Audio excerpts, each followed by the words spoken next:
Sugar की बीमारी शरीर में नहीं है, शुगर की बीमारी भोजन में है। अगर हमारा खाने का भोजन सही नहीं है तो बीमारी होती है, अगर भोजन सही हो जाए तो बीमारी ख़त्म हो जाती है। कि कुछ खाने हैं जिससे शुगर एकदम से पीक जाती है, उस पर शुगर का खून के अंदर एक हड़ सा आ जाता है, वो असल में शुगर की बीमारी का जिम्मेदार है। चाइना स्टडी कहती है कि हम अगर प्लांट बेस्ड होल फूड खाएं तो कोई व्यक्ति बीमार नहीं होता, अगर वो बीमार है तो ठीक हो जाता है। नमस्कार, D5 चैनल हिंदी देख रहे दर्शकों का मैं वंदना स्वागत करती हूँ। आज एक बार फिर हमारे स्टूडियो में मौजूद हैं डॉक्टर अमर सिंह आज़ाद जी। डॉक्टर साहब, आपका बहुत बहुत स्वागत है। नमस्कार जी सभी दर्शकों को। डॉक्टर साहब, हमने पिछली बार बात करी थी शुगर के ऊपर और दर्शकों का बहुत ही अच्छा रिस्पांस हमारे पास में आया था।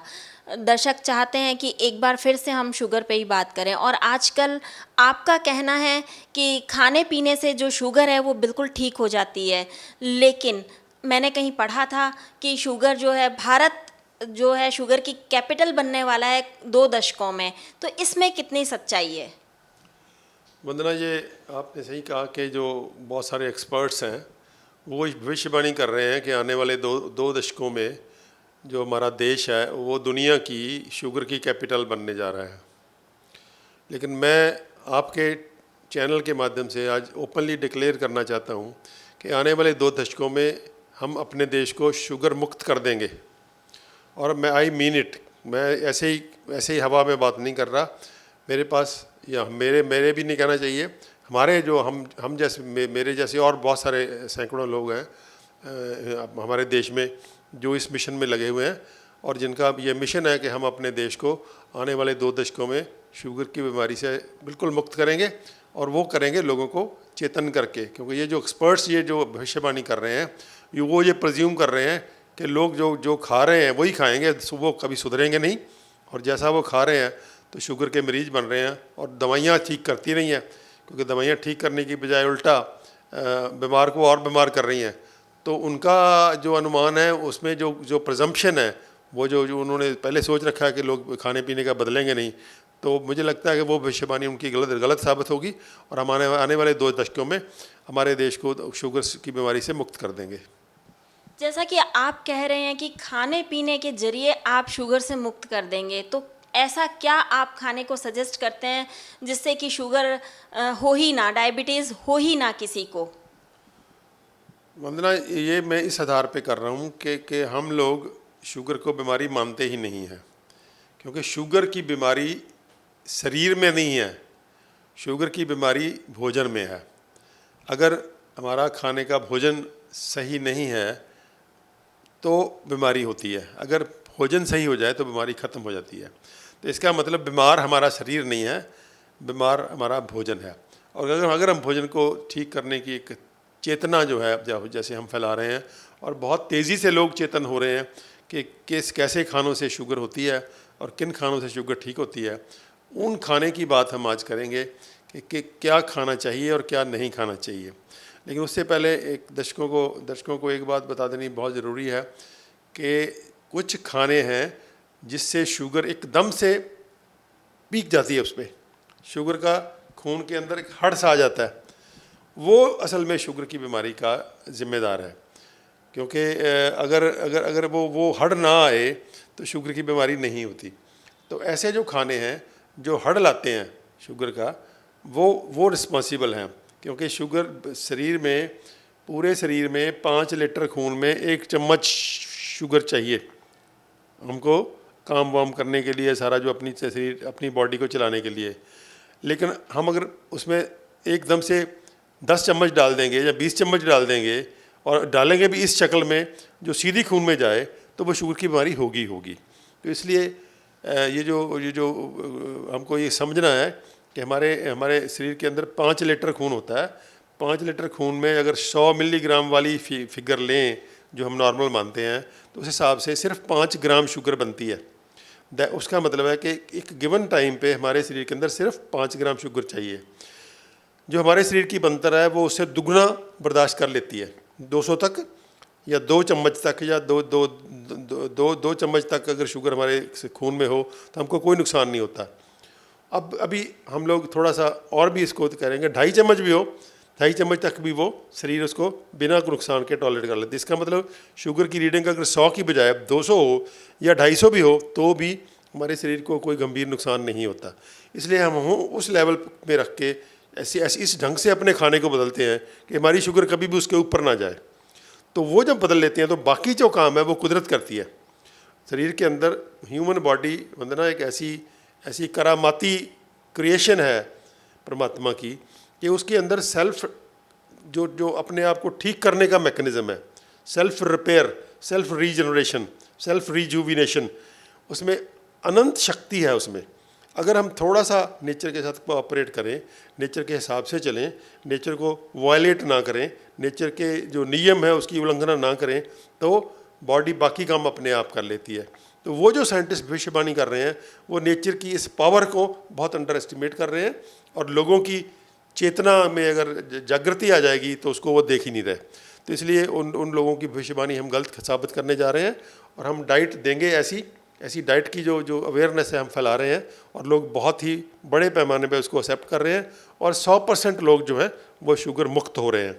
और बहुत लोग मेरे पास रोज़ ही कम से कम 5-10 फ़ोन आते हैं कि हमने आपकी वीडियो देखी थी, आपकी D5 चैनल की वो वीडियो बहुत ही चली थी वो शुगर वाली, तो मुझे लगता है लाखों में गई है वो, तो वो हाँ मिलियंस में गई है। तो वो जो ये जो चेतना है, आप जैसे पत्रकारों की हिम्मत से जो चेतना इतनी जल्दी फैलती है, तो वो शुगर मुक्त करेगी भारत को। हम अपने देश के लोगों को इतना प्यार करते हैं कि हम उनके लिए दिन रात काम करेंगे, इस चेतना को फैलाएंगे, और ऐसा डाइट सिस्टम हम सिंप्लीफाई करेंगे, इतने साधारण ढंग से उसको लोगों को समझाएंगे कि अनपढ़ से अनपढ़ व्यक्ति को भी ये बात समझ आ जाएगी कि अगर खाना ठीक कर लो तो शुगर ठीक हो जाती है। क्या चीज़ खानी पीनी चाहिए और क्या चीज़ बिल्कुल नहीं खानी पीनी चाहिए डायबिटीज़ होने पर? इसके बहुत थोड़े से नुक्ते हैं, बड़े ही हमने इसको अब धीरे धीरे इतना आसान बना दिया है कि कोई भी व्यक्ति इसको फॉलो कर सकता है। मान लीजिए ये वैसे तो हमारा आयुर्वेद जो है हमारे लिए बहुत बड़ा वरदान है, हमने इसको बहुत अंडर एस्टिमेट किया, और हमने दशकों तक, सालों तक, सैकड़े सालों तक इसने पहले अंग्रेज़ों ने इसको कुचला, और फिर हमने हमारी जो पोस्ट इंडिपेंडेंस सरकारें थी उन लोगों ने भी इनको पूरी जो इसकी इज़्ज़त मान थी वो नहीं दी। लेकिन आज फिर से उसकी आयुर्वेद की रिजुविनेशन हो रही है, वो फिर से आयुर्वेद अपनी जो परंपरागत उसकी सुपीरियरिटी थी, उसकी जो सरदारी थी, वो उस पर आ रहा है। तो वो हमको छतरी देता है, तो वो जो हमको गाइड करता है, उसी हिसाब से हम उसको थोड़ा सिंप्लीफाई कर रहे हैं। और इसका मॉडर्न फॉर्म में चाइना स्टडी है, चाइना स्टडी नाम की स्टडी आई है जिसने उसको बहुत ही सिंपल ढंग से कहा है। देखो चाइना स्टडी 20 साल चली, और वो 500-600 पेज की किताब है जिसमें पूरा विस्तार दिया हुआ कि कैसे कैसे स्टडी उन्होंने की, लेकिन 2 लाइन का मैसेज है, सिर्फ 2 लाइन का। चाइना स्टडी कहती है कि हम अगर प्लांट बेस्ड होल फूड खाएं तो कोई व्यक्ति बीमार नहीं होता, अगर वो बीमार है तो ठीक हो जाता है। उस स्टडी का इतना प्यारा, इतना छोटा सा मैसेज है, लेकिन वो इतना पावरफुल है कि जो भी उसको अडॉप्ट कर लेता है, वो कोई भी बीमारी हो, शुगर तो बहुत उसके लिए बहुत चुटकी सा काम है हमारे लिए, सबसे सिंपल। हम अपने लिए मान लीजिए शुगर का मरीज आ जाता है हमारे पास, तो हम बड़े खुश होते हैं कि ये तो बड़ा सिंपल सा है। और बहुत से और मरीज आते हैं, कई सारे बड़ी कॉम्प्लिकेटेड बीमारी लेके आ जाते हैं, तो फिर हमको भी सोचना पड़ता है, दिमाग लड़ना पड़ता है, प्लानिंग करनी पड़ती है। शुगर के लिए हमारा वैसे जैसे कहते हैं ड्राइवर हो बिना सोचे समझे गाड़ी चला लेता है, तो हम शुगर के मरीज को बिना सोचे समझे ठीक कर देते हैं। तो वो हम उसको थोड़ी सी टिप्स बताते हैं, तो वो टिप्स मानता है और शुगर ठीक हो जाती है। उसमें हम ये जो मैसेज है चाइना स्टडी का, बड़ा प्यारा मैसेज है, plant based whole food. Plant based मतलब एनिमल फूड नहीं खाना। एनिमल फूड का मतलब अंडा, मीट, मछली और दूध, ये हमको नहीं लेना। दूध भी नॉन वेज है, नॉन वेजिटेरियन फूड है, ये वेजिटेरियन फूड नहीं है, प्लांट फूड नहीं है, ये एनिमल फूड है। और आज के युग में तो खास करके मतलब बहुत ज़रूरी है, क्योंकि जितने एनिमल फूड्स हैं ये इंडस्ट्रियल फूड्स हैं, ये नेचुरल फूड्स नहीं है रहे अब, क्योंकि इनको ऐसी ढंग से पैदा किया जा रहा है। वो जो ब्रॉयलर है वो पता नहीं क्या है, ये नहीं समझ किसी को आता कि वो एनिमल है क्या। उसको इतना आर्टिफिशियल ढंग से इतनी गंदी दवाइयाँ दे के और वैसे ही हम लोग दूध में कर रहे हैं, और वैसे ही हम लोग जो पोल्ट्री है उसमें करते हैं। तो ये सारा कहीं ना कहीं अगर एनिमल फूड छोड़ेगा, बहुत हजम करना बहुत ही मुश्किल है उसको। तो हम अगर प्लांट बेस्ड फूड पे आ जाएं तो वंडरफुल रिजल्ट्स हैं। और होल फूड का मतलब जिस तरह से वो नेचर में है उसको ज़्यादा छेड़छाड़ नहीं करनी। और हम कहते हैं 50% बिल्कुल रॉ खाओ, जैसे खेत से आ रहा है वैसे खा लो, खेत से मुंह तक, खेत से सीधा मुंह में जाए वो। उसको किसी को कोई गर्म नहीं करना, उसकी कोई छेड़छाड़ नहीं करनी, उसमें कुछ डालना नहीं है, तो सीधा खा लो। फल खा लो, फल क्या पेड़ से तोड़ो और खा लो, सब्जी है खेत से निकालो, धो और खा लो। तो वो हम कहते हैं कि आधा खाना वो खाओ कि सीधा खेत से आया हुआ कच्चा खाना, और 50% खाओ जो सिंपल से ढंग से पका हो, सिंपल से ढंग से, वो कुकर में ना पका हो, वो जो माइक्रोवेव है उसमें ना पका हो, वो तंदूर की सीधी आग के ऊपर ना जलाया गया हो, वो कढ़ाई में तला ना गया हो, वो सीधा जैसे बॉयल किया गया हो, स्टीम किया गया हो, जैसे तवे के ऊपर हम रोटी पकाते हैं स्लो आंच पे वो किया गया हो, या बॉयल जैसे हम स्लो आंच पे बॉयल करते हैं, तो वैसे बना हुआ था। तो वो एक बस सिंपल सा एक मैसेज है कि वो खाना है। लेकिन उसमें थोड़ी सी और एडिशन है कि उसमें इंडस्ट्रियल फूड्स हमको नहीं खाने। जैसे मान लीजिए कोई भी फूड जो वाया इंडस्ट्री आ रहा है वो टॉक्सिक हो जाता है। वो जितने आप बड़े बड़े मेगा स्टोर देखोगे उसमें जो इतने पूरे शेल्फ भरे पड़े हैं रंग बिरंगे डिब्बों में, वो सारे के सारे क्या हैं, वो नेचुरल फूड्स नहीं है, वो इंडस्ट्रियल फूड्स हैं। और हर इंडस्ट्रियल फूड टॉक्सिन है, हर इंडस्ट्रियल फूड जहर है, उसको नहीं खाना। तो इंडस्ट्रियल फूड को हम मना करते हैं। ऐसे रिफाइंड फूड्स को नहीं मना करते हैं, जैसे रिफाइंड तेल नहीं खाने, रिफाइंड शुगर नहीं खानी, रिफाइंड नमक नहीं खाना। तो ये चीज़ें जो रिफाइन हो जाती हैं वो नेचुरल नहीं रहती। नेचर ने उसको डिफरेंट ढंग से दिया था, लेकिन हमको उसने एक अलग अलग कर दिया। तो रिफाइंड चीज़ें भी नहीं खानी। तो दूसरी बात जो है कि प्लांट फूड्स को हमने जो खाना है वो क्रूड फॉर्म में, असली फार्म में, जिस फॉर्म में है। तो ये मोटा मोटा है। तो उसकी प्लानिंग तो करते हैं हम 7 मील्स प्लान कर देते हैं। सुबह उठते हैं हम लोग वो फूड देते हैं जो डिटॉक्सिफिकेशन करता हो, यानी कि जहर मुक्त करता हो। कि वो रात को जो वंदना बॉडी को डिटॉक्सिफिकेशन करती है बॉडी अपने आप को, वो रात वाला प्रोसेस सुबह भी चल रहा होता है। सुबह अगर हम सिर्फ पानी पिएँ, थोड़ा सा वो नारियल पानी पी लें, जूस पी लें कोई सब्जियों का, फलों का नहीं, क्योंकि फलों के जूस में फिर मीठा है थोड़ा सा, वो थोड़ा लेट पिएंगे। सुबह उठते सब्जियों का फूल, जिसको हम ग्रीन जूस बोलते हैं, और थोड़े काढ़े। मेडिसिनल प्लांट्स का वंडरफुल टूल है हमारे पास। कम से कम 100 मेडिसिनल प्लांट्स है जो अलग अलग बीमारियों में हम लोग देते हैं। उसके काढ़े के बड़ी ईजिली आसानी से लिए जा सकते हैं, वो काढ़ा देते हैं। उसके बाद हम कहते हैं कि सिर्फ फल खाओ ब्रेकफास्ट में, अगर हो सके तो ब्रेकफास्ट में पका हुआ खाना ना खाओ, फल खा लो। और उसके बाद फिर सलाद खा लो थोड़ी देर बाद। मान लीजिए 10 बजे तक 11 बजे तक फल खाए, 11 से 12 में सलाद खा ली, और फिर उसके बाद अब पका हुआ खाना खा लो। पके हुए खाने में हम लोग गेहूं और चावल जो हमारी 2 ट्रेडिशनल फूड्स हैं, हम उसको प्रेफर नहीं करते, क्योंकि अनफॉर्चुनेटली वो भी बहुत इंडस्ट्रियल हो गए हैं। तो हम उसकी बजाय नेचुरल फूड्स देते हैं, जिसको मिलेट्स हैं जैसे। तो बाकी गेहूं और उसको चावल को छोड़ के, वाइट राइस को छोड़ के बाकी सब खाने हम मना नहीं करते। लेकिन गेहूं और वाइट राइस, इसको हम मना करते हैं कि ये जो गेहूं हाइब्रिड सी आई है, हाई यील्डिंग वैरायटी वाली, ये पता नहीं क्या है, अब इसका भी ये पता नहीं है। और चावल राइस जो वाइट राइस है उसके अंदर सिर्फ स्टार्च होती है। तो वो 2 मना करते हैं हम लोग। बाकी 5 हम लोग स्ट्रांगली रिकमेंड करते हैं। वो है मिलेट्स, जिसमें कोदरा है, बाबे नानक का, कुटकी है, कंगनी है, स्वांक है और हरी कंगनी है। ये 5 तो बहुत ही पॉजिटिव मिलेट्स हैं जो डॉक्टर खादर वली की रिसर्च के 25 साल की रिसर्च में निकले हैं कि ये बीमार को भी ठीक करने की क्षमता रखते हैं। बाकी जितने अनाज हैं वो हेल्दी व्यक्ति के लिए परफेक्टली ओके हैं। मान लीजिए 6-7-8 वो हैं, जवार है, आपका बाजरा है, मक्की है, जौ है, आपका प्रोजो मिलेट है, किनुआ है, ये बहुत सारे 8-10 हैं तो वो भी हम खा सकते हैं। लेकिन अगर बहुत बीमार व्यक्ति है तो फिर वो 5 पॉजिटिव मिलेट्स हैं जो वो खाना बेहद ज़रूरी है। और उसके अलावा हम नट्स खा सकते हैं, ड्राई फ्रूट्स खा सकते हैं भिगो करके। कुछ सीड्स हैं जैसे तिल खा सकते हैं, अलसी खा सकते हैं, चिया सीड्स खा सकते हैं, वो भी बहुत अच्छी। नारियल का इस्तेमाल हम बहुत रिकमेंड करते हैं।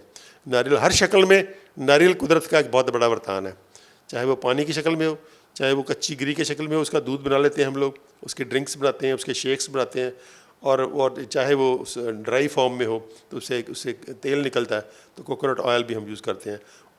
ऑयल्स को हम रॉ फॉर्म में यूज़ करते हैं, उसको हम बोलते हैं गुड ऑयल्स, यानी कि जो कोल्ड प्रेस्ड या वुड प्रेस्ड, जो धीरे धीरे चलते हुए कोल्हू से निकलते हैं उसको हम यूज़ करते हैं, क्योंकि गर्म होने से ये तेल ख़राब हो जाते हैं। हम तिल का तेल यूज़ करते हैं, कोकोनट ऑयल यूज़ करते हैं, मूंगफली का करते हैं। तो ये चीज़, और कुसुम का तेल है, नाइजर सीड ऑयल है, सैफ्लावर ऑयल है, ये अच्छे ऑयल्स हैं, तो इनको हम यूज़ करते हैं। तो ये पूरे का पूरा डाइट देके, और इसमें 1 महीने से लेकर 3 महीने के अंदर अंदर सब दवाइयाँ छूट जाती हैं।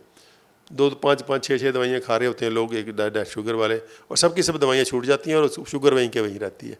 और लोग बहुत ही मतलब वो जो उन्हें सोचा नहीं होता। और फ्रूट्स हम मना बिल्कुल नहीं करते। ये बहुत जो वंडरफुल बात है कि ये जो फ्रूट्स ना खाने वाली रिकमेंडेशन थी, जिसमें अभी शुगर के मरीज आते हैं जिन्होंने पिछले 15 साल 20 साल से आम नहीं खा के देखा, वो तरस जाते हैं बेचारे आम के मौसम में। वो जब उनको कहते हैं भाई जितने मर्जी आम खाओ आप, तो वो तो इतने छलांग लगाते हैं कि क्या क्या बात है, तो आम खाएंगे इस बार।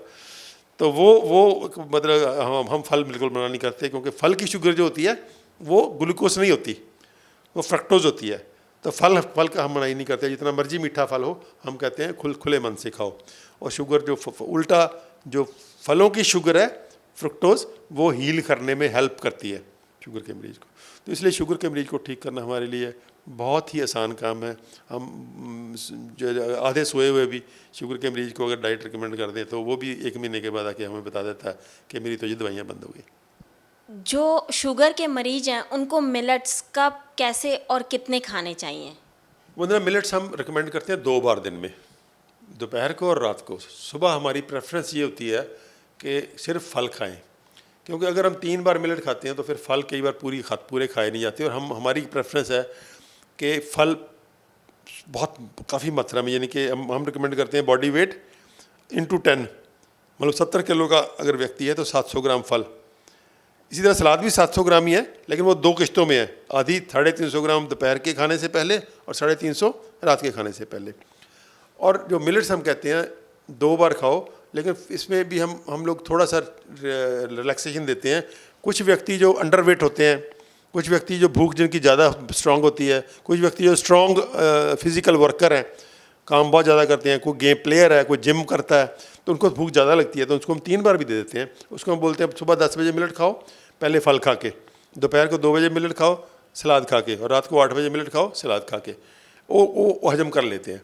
लेकिन यूजुअली हम जो सेडेंटरी टाइप लोग हैं, आम लोग हैं, उनको हम कहते हैं कि 2 बार मिलेट खाओ और तीसरी बार फल खाओ। और मिलेट खाने का, मिलेट जो है इतने वंडरफुल अनाज हैं कि इनको आप खिचड़ी बनाओ, इसका पोहा बनाओ, इसका बिरयानी बनाओ, प्लेन राइस की तरह बनाओ, या आप इसको पतली या सख्त खिचड़ी बना के खा लो, वो किसी भी तरह की। फिर इसको हमारी जो सबसे टॉप रिकमेंडेशन होती है वो होती है खमीर करके। ये जो मिलेट्स हैं वंदना, ये खमीर हो जाते हैं, जैसे दही जम जाती है ना दूध की, ऐसे इसको अगर ओपन में रखा जाए 6 से 8 घंटे तो दही जैसे जम जाते हैं ये। तो वो एक बहुत ही पावरफुल प्रोबायोटिक बन जाता है। प्रोबायोटिक का मतलब उसमें जो यूज़फुल बैक्टीरिया है वो हवा से ले लेता है, वो हवा में, क्योंकि वो तैरते रहते हैं हम बैक्टीरिया, तो जैसे हम उसको रखते हैं खुले में, तो उसका ऊपर से ढकते नहीं, उसको ब्रीक से कपड़े से ढक देते हैं, तो ताकि वो हवा से वो बैक्टीरिया लेकर के वो फर्मेंट हो जाता है। जैसे दूध की दही जम जाती है, वैसे वो मिलेट जो है वो मिलेट का खमीर बन जाता है, जिसको अम्बली बोलते हैं हम लोग। अगर वो हम उसको बोलते हैं वो बहुत ही पावरफुल है। इसकी रोटी भी बन जाती है। रोटी पानी में भिगोए जाते हैं या फिर दूध के अंदर भिगोए जाते हैं मिलेट? दूध तो यूज़ ही नहीं करना ना हमने, दूध तो हमने मना ही कर दिया। इसको पानी में भिगोते हैं। ये यूजली जो कुटकी और स्वांक है ये 3 गुना पानी मांगते हैं, और बाकी लगभग 4 गुना। तो 3 से 4 गुना अगर आपको खिचड़ी या चावल की तरह बनाना है। तो अगर आपको अम्बली बनानी है, खमीर करना है, तो फिर इसका पानी डालना 10 टाइम्स, क्योंकि उस पर वो पतली होनी चाहिए, तभी वो बैक्टीरिया नीचे ऊपर आ जा सकेंगे। तो उसमें फिर 10 गुना पानी हम डालते हैं। 10 गुना पानी में सिर्फ 15 मिनट को पहले 6 से 8 घंटे भिगोना है। मान लीजिए सुबह हमने बनाने हैं तो रात को भिगो के रखेंगे, अगर रात को बनाने हैं तो सुबह भिगो के रखेंगे। तो 6 से 8 घंटे भीगे हुए, पहले सिंगल वॉश, पहले एक बार वॉश कर लेना ताकि मिट्टी और जो उसमें फक्सी होती है वो निकल जाए। फिर इसको जितना पानी रिकमेंडेड है 3 गुना है कुटकी और स्वांक में, और बाकी में 4 गुना ऑर्डनरी कुकिंग के लिए, और 15 मिनट से कुक करना है। 15 मिनट स्लो आंच पे कुक करना है, किसी कुकर वुकर की ज़रूरत नहीं है। 15 मिनट में फर्स्ट क्लास बन जाते हैं। चावल जितना टाइम लेते हैं वो, जितना चावल लेते हैं, बस भिगोना एक एक्स्ट्रा है। चावल को हम भिगोते नहीं हैं, भिगोए बिना भी बना सकते हैं, लेकिन इसको 6 से 8 घंटे भिगोना बहुत ज़रूरी है, कि उसमें फाइबर बहुत होता है, फाइबर कंटेंट बहुत ज़्यादा है। तो उसके बाद अगर आपको अम्बली बनानी है या खमीर बनाना है तो फिर इसको 10 गुना पानी में हम लोग भिगोते हैं, क्योंकि फिर वो तो 10 गुना पानी में भिगो के रख देते हैं और 15 मिनट कुक करने के बाद उसको फिर ऊपर से मट्टी के बर्तन में डाल के ऊपर से नंगा छोड़ देते हैं। नंगा मतलब पतला सा कपड़ा डाल देते हैं, तो वो 6 से 8 घंटे में दही वाले हालात में मौसम के अनुसार वो दही के जैसे जिस टेम्परेचर पे दही जम जाता है उसी टेम्परेचर पे ये फर्मेंट हो जाते हैं। और फर्मेंट होकर ये खट्टे नहीं होते, लेकिन थोड़ा सा टेस्ट चेंज हो जाता है, लेकिन बढ़िया टेस्ट रहता है उसके। उसमें हम लोग फिर उसको गर्म नहीं करते दोबारा, क्योंकि वो लिविंग फूड हो गया। जैसे दही को हम कभी गर्म नहीं ना करते, दही वैसे ही खाते हैं, तो इसी तरह इसको गर्म नहीं करना। उसमें हम थोड़ी सी हल्की गर्म सब्जी डाल सकते हैं, दाल डाल सकते हैं, या मसाला डाल के बहुत स्ट्रॉन्ग सा मसाला बनाते हैं हम, ताकि वो स्पाइसी हो जाए। तो स्पाइसी खाने में कोई दिक्कत नहीं है, लेकिन फिर उसको गर्म नहीं करना। तो इस तरह से हम लोग ये मिलेट्स का इस्तेमाल करते हैं। अभी मिलेट्स हम साउथ से मंगवा रहे हैं। वंदना, हम बहुत ही किस्मत वाले हैं कि साउथ के कुछ साइंटिस्टों ने और कुछ बहुत सारे किसानों ने इस हमारी जो धरोहर थी, ये जो हमारे ट्रेडिशनल फूड थे, ये हमारे फूड्स हैं और हमारे सदियों तक हमारे पुरखे खाते रहे हैं, ये उसको बचा लिया। और अब उसकी खेती बड़े पैमाने पे वहाँ साउथ में हो रही है। कर्नाटका खास करके मिलेट्स का घर है वो, वहीं से हम लोग मंगाते हैं। और अभी हम पंजाब में भी इसकी खेती शुरू कर रहे हैं। पिछले 2-3 साल से हम लोग कर रहे हैं। बहुत वंडरफुली ग्रो करते हैं ये राइस वाली टाइमिंग है इनकी, जो जैसे राइस को करते हैं तो वो वंडरफुल ग्रो करते हैं। इस बार हमने कम से कम भी मेरे ख्याल में 8-10 हज़ार किसानों ने थोड़ा थोड़ा इसको लगाया हुआ है। इस बार हमारे बीज हमने अपने यूज़ किए, पिछले वाले बीज हमने बीज बाहर से नहीं मंगवाया, और अगली बार हम खाने के लिए भी देंगे। आज आपने हमको अमली के बारे में बताया, मिलेट्स के बारे में बताया कि उन्हें कैसे पकाना चाहिए, कैसे खाना चाहिए, और आपने ये भी कहा कि आप भारत को 2 दशकों में शुगर मुक्त बनाने के लिए सबको जागृत कर रहे हैं। ये बहुत ही अच्छी बात है कि भारत शुगर मुक्त होगा, यानी कि डायबिटीज़ से बिल्कुल फ्री होगा। डॉक्टर साहब, आप यहाँ आए, आपका बहुत बहुत धन्यवाद। धन्यवाद जी सर। अगले एपिसोड में आपसे फिर मुलाकात होगी, तब तक के लिए नमस्कार।